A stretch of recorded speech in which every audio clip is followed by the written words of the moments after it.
Kiev's allies continued to support the Ukrainian army against the dangers of a Russian invasion in the Eastern European bloc. This effort is vital to prevent Moscow's invasion plans from spreading further. Steps taken by Kiev's Western allies in military and financial support provided the Ukrainian army with historic victories on critical front lines such as Zaporizhzhia, Kherson, Dnipro, Donetsk, Luhansk, and even the Crimean Peninsula. Especially Russia's maneuvering areas were highly limited by the Western weapon and missile systems in the inventory of the Ukrainian armed forces. On the other hand, thanks to these military supports, Ukraine carries out effective missile and UAV attacks both on the Crimean Peninsula and its surrounding Russian cities and on Russian cities on the Ukrainian borderline. With the war at such a critical stage, Western European leaders think that aid to the Ukrainian army should be increased at the NATO summit in Vilnius. This view received a lot of support, with Russian forces cornered on the Ukrainian front lines and the successful progress of major offensive operations in Kiev. Western countries agreed at the NATO summit that the Ukrainian army needed much more missiles and weapons. In line with this consensus, France, one of Ukraine's most important allies, came to the fore in military support. While France's military support for Ukraine's self-defense continues at the NATO summit, new packages are being prepared by the Paris government, constantly taking into account the most urgent needs to strengthen Ukraine's defense capability. France aims to ensure that the Ukrainian army reaches full capacity in all areas. The Paris government will train and equip several battalions with dozens of armored vehicles and light tanks, including the ATACMS. These are effective battleships currently used by the Ukrainian army, but Paris, emphasizing that the number of these vehicles will increase, plans to relieve the Ukrainian army on the front lines. These vehicles caused great trouble for the Russian forces on other front lines of Donetsk, including Bakhmut. In terms of troop delivery and logistics, ATACMS brought Ukraine one step closer to victory on the eastern front lines. Also, France is focusing its efforts to bolster Ukraine's air defense capabilities against Russian attacks. To this end, the Paris government did its part at the NATO summit in Vilnius and announced a brand new aid package to Ukraine, both in air defense and in improving its airstrike capabilities. In this aid package announced by the Paris government, there was a striking detail that fell like a bomb on the agenda. Let's witness together those historical moments when France announced the aid package for Ukraine at the NATO summit. French leader Emmanuel Macron has announced that he will deliver Scalp missiles to Ukraine as part of the Paris government's efforts to aid its counterattack against Russia. It was even claimed that the first Scalp missiles were already in Ukraine when President Emmanuel Macron announced their deliveries at the NATO summit. Macron did not reveal how many of the Scalp missiles will be sent to Ukraine, but according to defense expert DSI, France has 400 missiles of this type, and judging by the statements of the French president,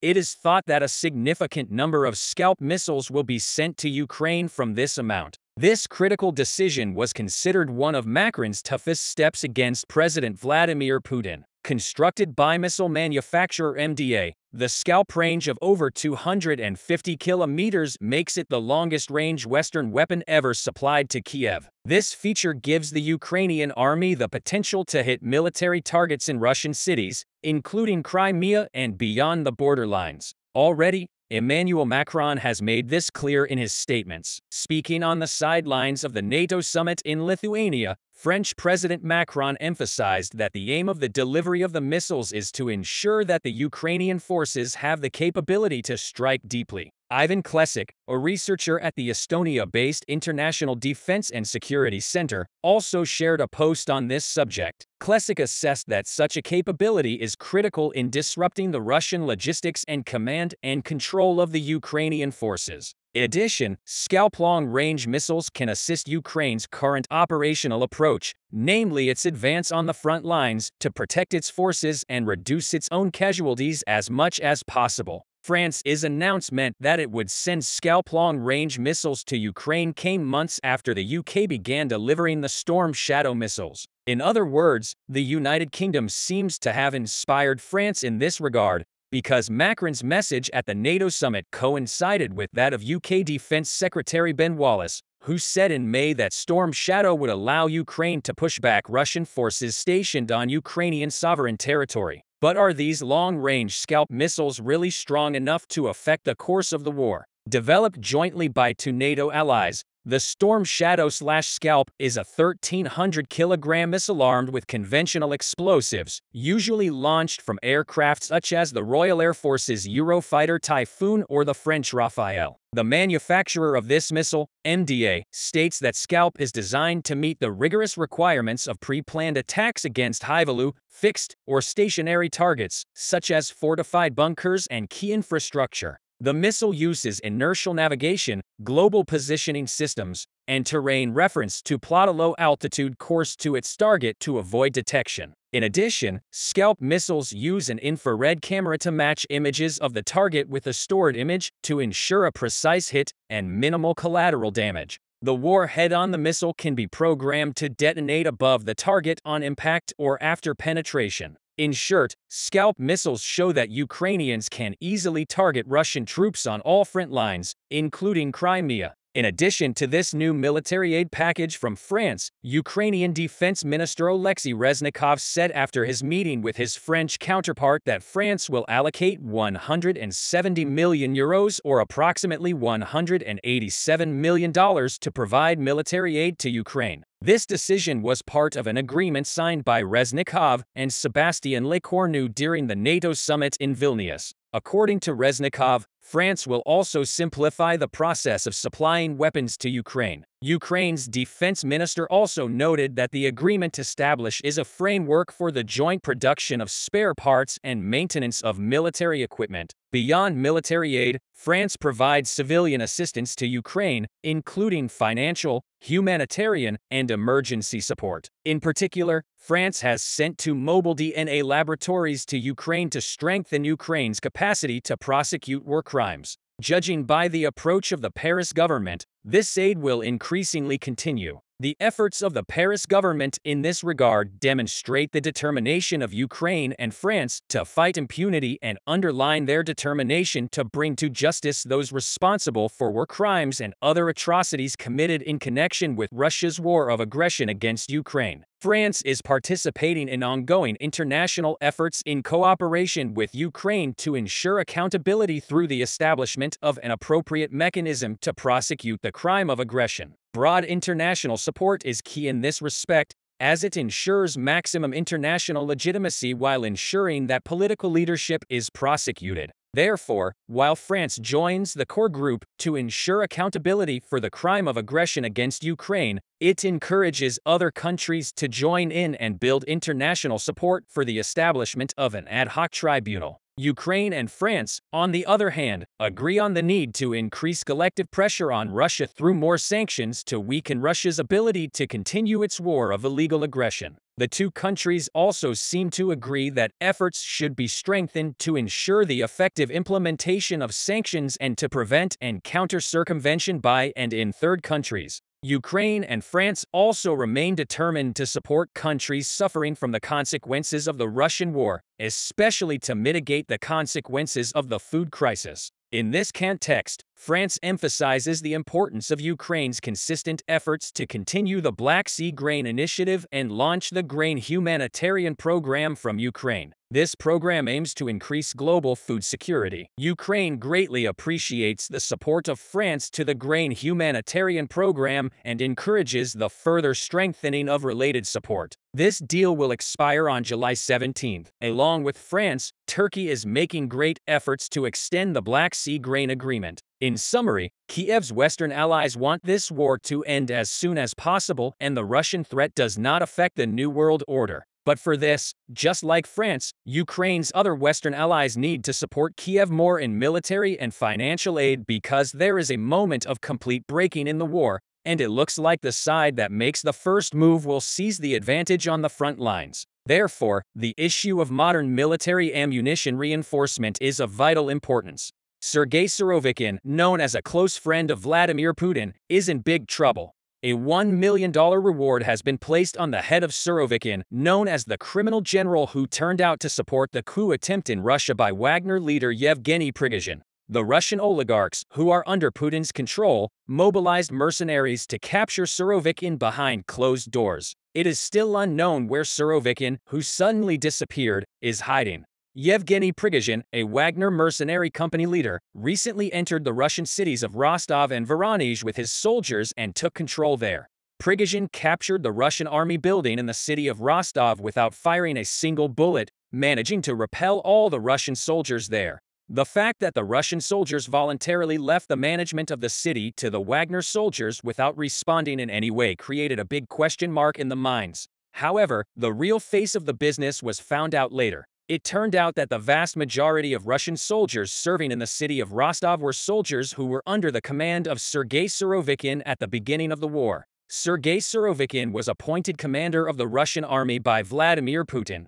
The first thing that Russian General Surovikin did as soon as he took office was to create special military units for himself. Surovikin first withdrew the soldiers he had fought with in Syria and formed a special unit that was completely under his command.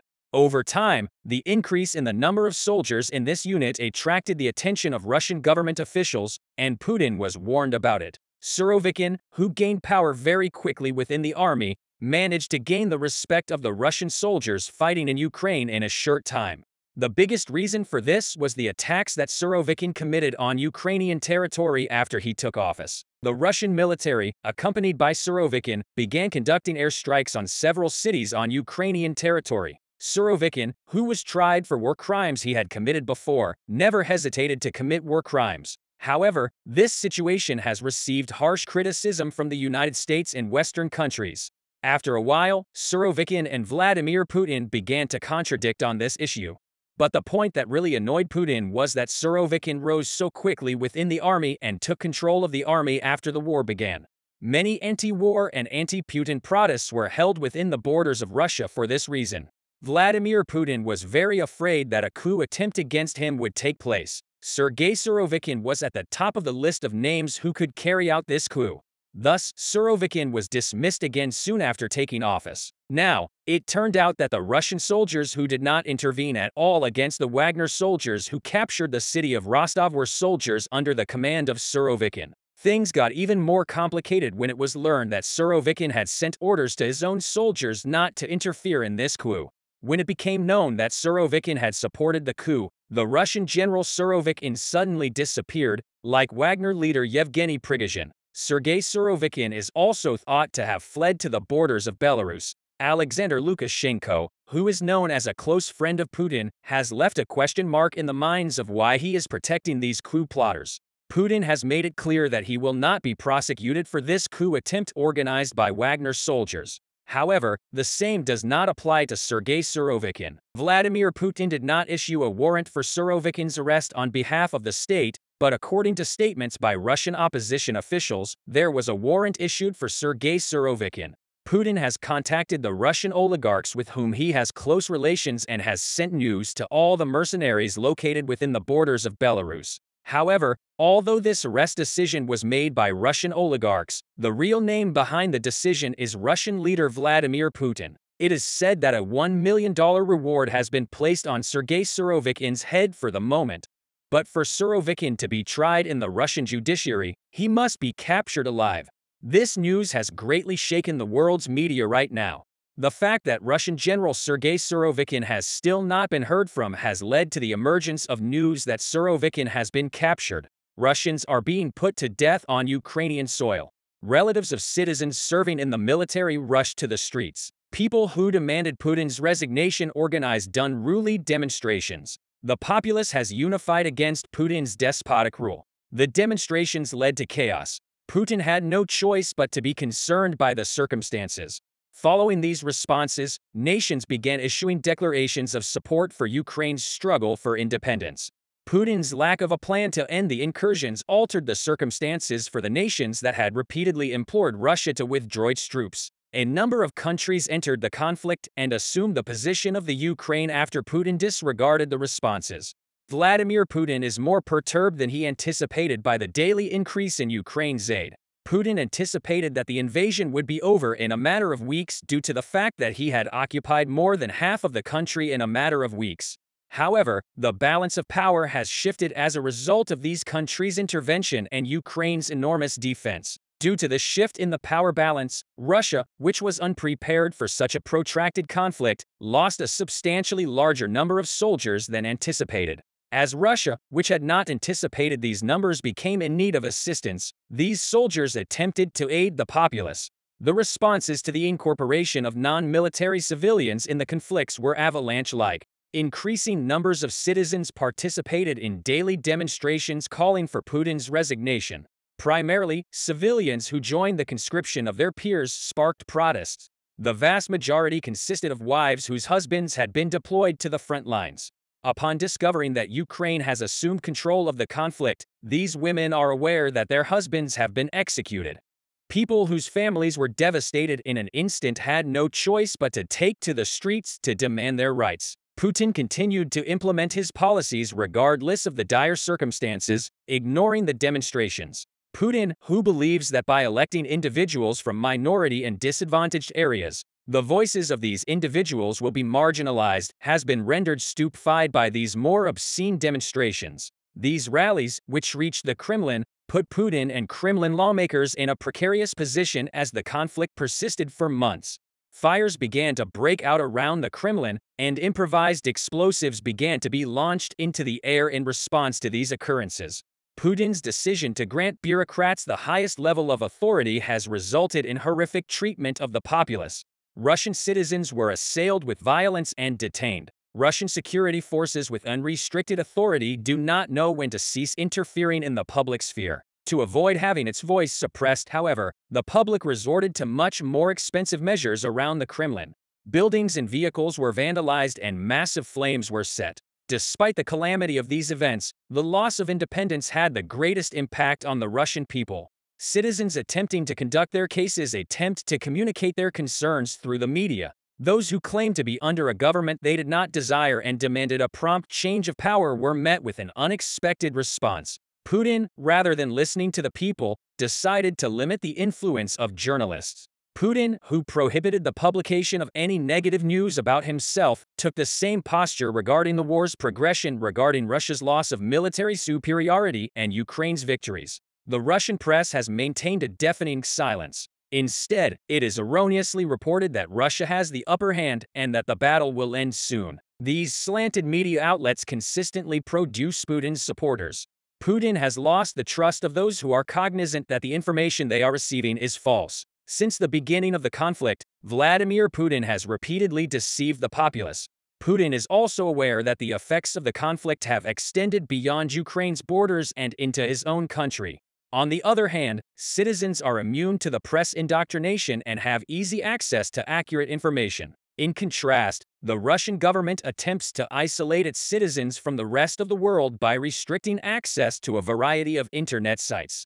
People are particularly concerned that the conflict could spread to Russia's borders when Moscow entered Ukraine's range. Russians, who had recently encountered a great deal of anxiety, abandoned this location. Thus, Russian citizens demand the urgent withdrawal of these incursions of their own volition. Russia is responding because since the outset of the conflict, it has kept its military posture a secret, even though the Ukrainian government provides frequent updates.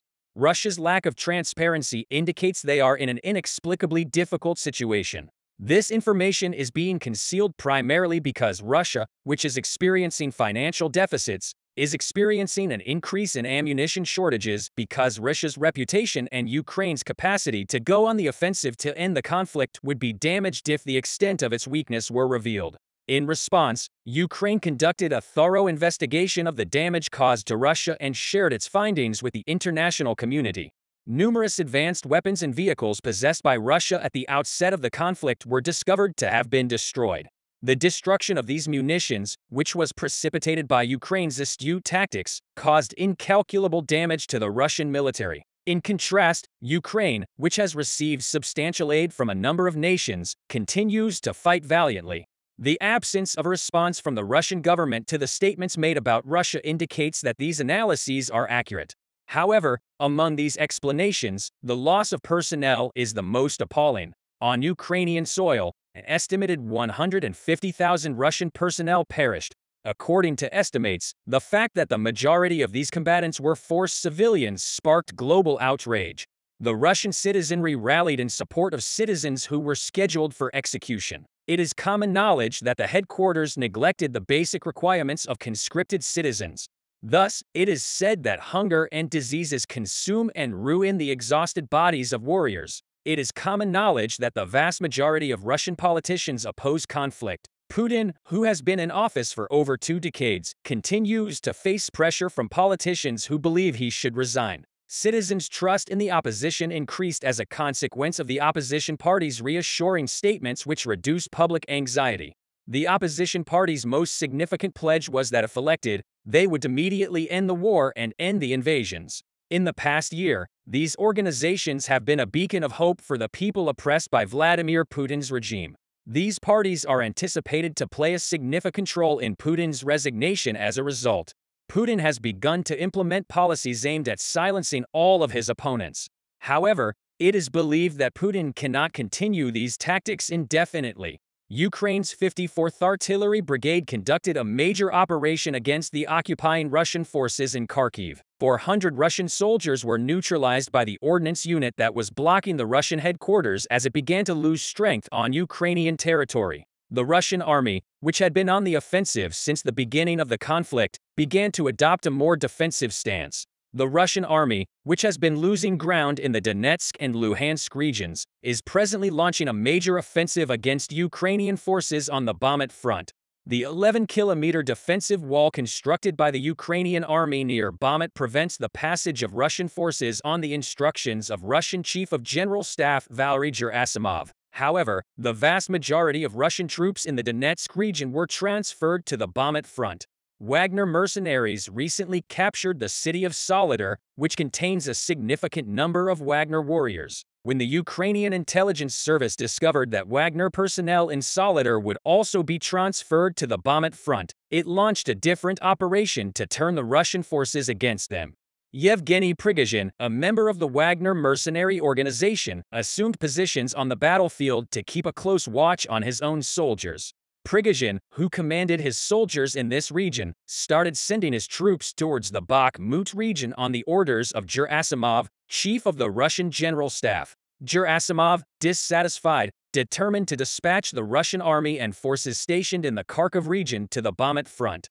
The 400 soldiers at the Russian headquarters in the Balaklia neighborhood of Kharkiv initiated preparations for deployment to the Bakhmut front. In contrast, the Ukrainian army had a different strategy to halt the men at these headquarters. The 54th Artillery Brigade of Ukraine, whose name is frequently mentioned in battle, marched towards the Russian headquarters in Kharkiv. Ukrainian unmanned combat aircraft launched from Izium and conducted reconnaissance over the Russian headquarters. During the reconnaissance mission conducted by 2 unmanned combat aircraft, it was determined that the Russian headquarters harbored nearly 350 personnel. The 54th Artillery Brigade of Ukraine acted after discovering where the Russian headquarters were located. Accompanied by tanks, the artillery brigade set out to obstruct the Russian headquarters. Ukrainian personnel, supported by Ukrainian tanks, attempted to engage Russian forces in crossfire while surrounding the headquarters. The Russian soldiers who were preparing to depart the headquarters panicked upon spotting the approaching Ukrainian army. When the Russian soldiers saw the Ukrainian tanks in front of them, they were stunned by their experiences. Simultaneously, the Ukrainian army launched missiles against the Russian headquarters using mortars stationed on the structure. The Ukrainian military began bombarding the Russian headquarters with Abrams tanks supplied by the United States. As a result of witnessing the explosions at the headquarters, the Russian soldiers panicked and began rushing around in confusion. The Russian soldiers continued to flee despite orders from their commander to hold their positions and form a defensive line. The 54th Artillery Brigade of Ukraine, aided by tanks, breached the barbed wire encirclement and entered the headquarters. As Ukrainian tanks approached the headquarters, the Russian soldiers surrendered. Russian personnel began to withdraw. Within hours, the Ukrainian Artillery Brigade captured the Russian headquarters in Kharkiv, dealing a significant blow to the Russian military. The Russian troops that were to be transferred to the Bakhmut front were defeated, and the Ukrainian army in Bakhmut was provided with aid. The 54th, which assumed command of the Russians, so its Union commander of the artillery brigade makes statements regarding the action. According to the Ukrainian commander, the detained Russian soldiers fought alongside the partial mobilization headquarters on Ukrainian soil. Putin dispatched the Russian soldiers who resolved to leave rather than defend their own headquarters to Ukraine. The Russian headquarters in Kharkiv, Ukraine, is therefore number 54. It could have been the easiest victory ever for the artillery brigade. This operation resulted in the deaths of over 150 Russian soldiers, while the Ukrainian army captured 88 Russian soldiers. The remaining Russian troops were able to escape the command center as the conflict on Ukrainian territory intensified. Vladimir Putin began to lose command of the Russian military since he nominated Valery Gerasimov, the Russian chief of the general staff, to command the Russian army in Ukraine. Significant Russian casualties have occurred on Ukrainian soil. Numerous Russian officials of high rank believe Valery Gerasimov mismanaged the Russian army. Ramzan Kadyrov, the commander of Chechnya, is among those who believe that Gerasimov has failed. Kadyrov's remarks infuriated Gerasimov. It is well known that Ramzan Kadyrov and Gerasimov have recently had a great deal of animosity towards one another. Recently, Kadyrov stated that Gerasimov was incapable of managing the Russian army effectively in the aftermath of the calamitous loss at Zolder and that he should assume command of the Russian army. Gerasimov began to discriminate against Chechen forces fighting on Ukrainian soil after Kadyrov's statements. Wagner and Russian soldiers regard Chechen fighters fighting alongside the Russian army on Ukrainian territory as second-class citizens. The escalating conflict between Russian and Chechen soldiers is causing a major crisis within the Russian military. Recent hostilities between Russian and Chechen soldiers stationed at a military headquarters in Soldau have prompted widespread concern in Russia. The December statements made by the Chechen Union chief in Solidar stunned Ramzan Kadyrov. The Chechen commander indicated that the majority of the supplies transported by Vladimir Putin to Ukraine were not distributed to Chechen fighters. Between Russian and Wagner soldiers with decorum, Russian commanders provide only one daily meal to Chechen soldiers stationed at the headquarters. The Chechen commander and the Russian commander had a verbal altercation over the lack of necessary supplies for his forces. Russian and Chechen soldiers accosted one another at the headquarters as the verbal conflict escalated after the Russian unit commander punched the Chechen commander. Chechen soldiers present at the headquarters proceeded to attack the Russian commander.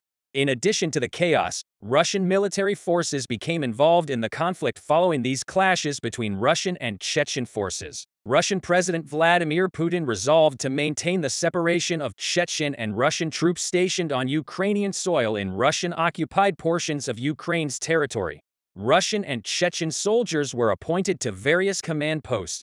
2,000 Chechen soldiers were recently dispatched from a Russian headquarters in the Zaporizhia region to another territory.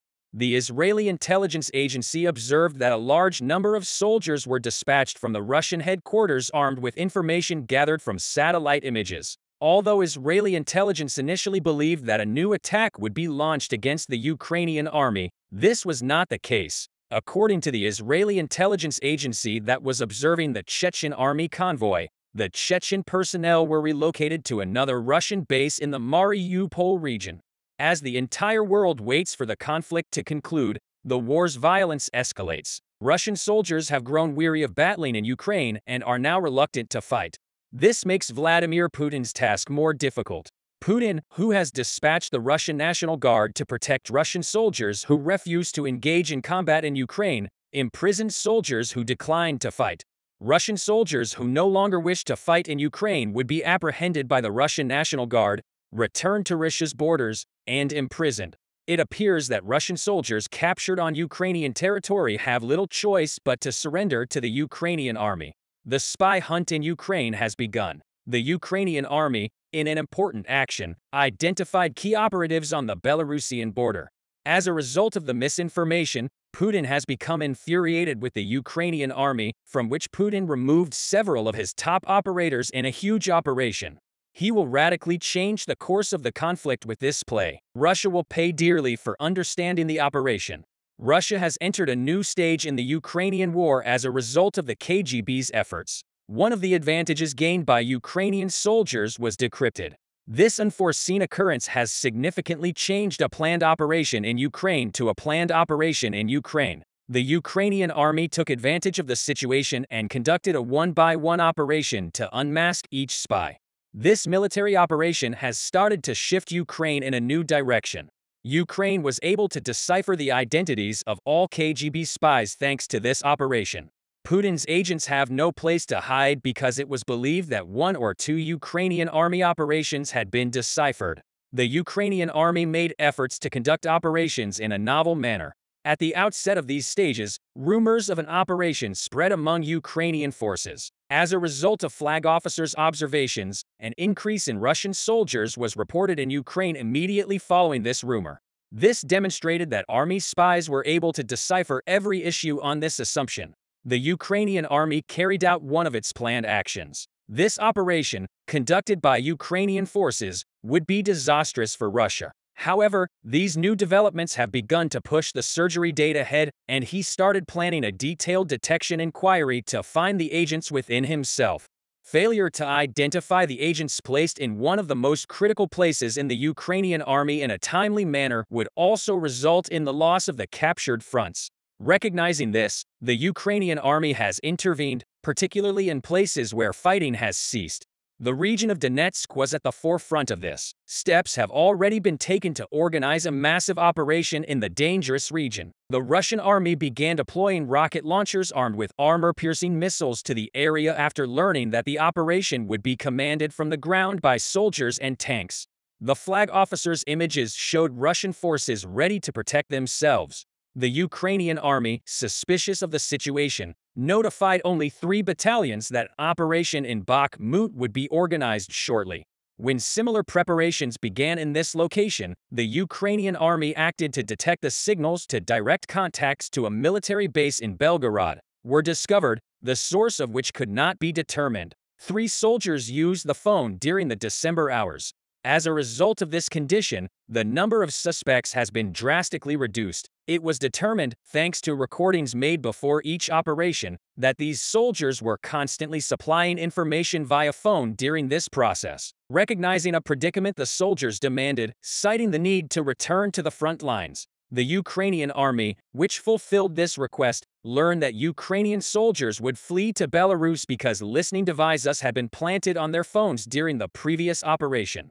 3 days after patrols were sent to Belarus, the soldiers were arrested. As a result of lengthy interrogations, these soldiers divulged the names and security vulnerabilities of the military headquarters in the Soledar region. The Ukrainian army is starting to recognize this as a major opportunity. The Ukrainian army has acted to strike a huge blow to Russia. The Ukrainian army has taken control of one of the military bases near Soledar, making things much easier. The most critical security weakness at this military headquarters was a lack of air defense systems. The Ukrainian army launched spy planes in the belief that the flag bearers would make a big advance in this terrain. After conducting extensive reconnaissance in the area, these planes returned. The sudden departure of a large number of Russian troops from the military headquarters also suggested that the Ukraine operation would be reasonably simple. However, to assure the success of the mission, Ukrainian soldiers chose to use M1 Abrams tanks because of their uranium-powered barrels. These tanks were effective destroyers. The Russians lacked the capability to deal with these tanks. Russia's counteroffer of Tinies was widely and around the world. Following this action, which dragged Putin into contempt once more, the Ukrainian army went on the offensive. Ukrainian soldiers began employing heavy weaponry to finish the offensive by laying out a critical plan. It was practically impossible for Russia to resist these bombs. This action necessitated the deployment of around 35 tanks. Ukrainian special forces, on the other hand, would parachute artistically, land in the area, and deploy a large number of C-4 seconds. This would divert the headquarters' focus, preventing them from responding. The operation was taken over by Ukraine. Ukrainian special forces have joined the flag officers in their efforts. The paratrooper troops who jumped out of the plane were stationed around 2 kilometers behind the command center as the diversion was launched by the planting of C-4 near this location. The tanks began to move. The idea at this stage was to keep them guessing about which direction the tanks were coming from. That's why C-4 started exploding. Soldiers stationed at the Russian military headquarters have taken up positions in front of the C-4 detonation site, but it was a huge mistake. The majority of Ukraine's large vehicles were approaching from the other side. The Russian forces were caught off guard since they were unaware of the scenario. Abrams began photographing while out walking. This one-of-a-kind trait radically altered the course of the conflict. The Bayraktars began to undertake surprise attacks on numerous headquarters locations. As a result, the Russian forces were obliged to take refuge in the headquarters. The Ukrainian army initially demanded surrender. He began working with Abrams after receiving no answer. The Russian army was seized by Ukrainian soldiers who broke through after the northern wall exploded in this attack. The Ukrainian army displayed its dominance over Russia once more, resulting in the capture of approximately 65 troops. Putin was enraged by all of this. As a result of the spies' exposure and the operation's success, he made key decisions. These decisions were also made to expand the number of KGB agents in the Ukrainian army. Many KGB spies are also reported to be among the Chechens who have just decamped in response to this situation. Ukraine's attitude toward Russia is rather obvious. He asserted that unless Ukraine retakes Crimea, it will be at odds with Russia. While Russia is concerned about the situation, it has once again proved the Ukrainian army's motivation with such a demoralized force. Russia had almost little chance against such a determined army. The Russian soldiers' paths were confusing because it was uncertain how the Ukrainian army would operate. Ukraine had already gained an advantage against Russia as a result of the information it had gathered. According to the Russian army, over 150,000 men have killed since the war began. It was uncertain what Russia would do, just as Ukraine was not expected to achieve such substantial victory in any way. Nobody could have predicted Russia would make such an open invasion attempt with excitement. The Ukrainian army surged into battle, according to military analysts. Russia has no chance if the Ukrainian military continues to fight in this manner. These findings suggest that if Ukrainian weaponry improves, Russia might be removed from Ukrainian territory fast. They also blamed Putin for the Russian army's degeneration to this point. The fear of a coup is the sole reason Putin has been defeated. To prevent a coup, Putin has rendered the army exceedingly weak. As a result of this, the Russian people must also suffer.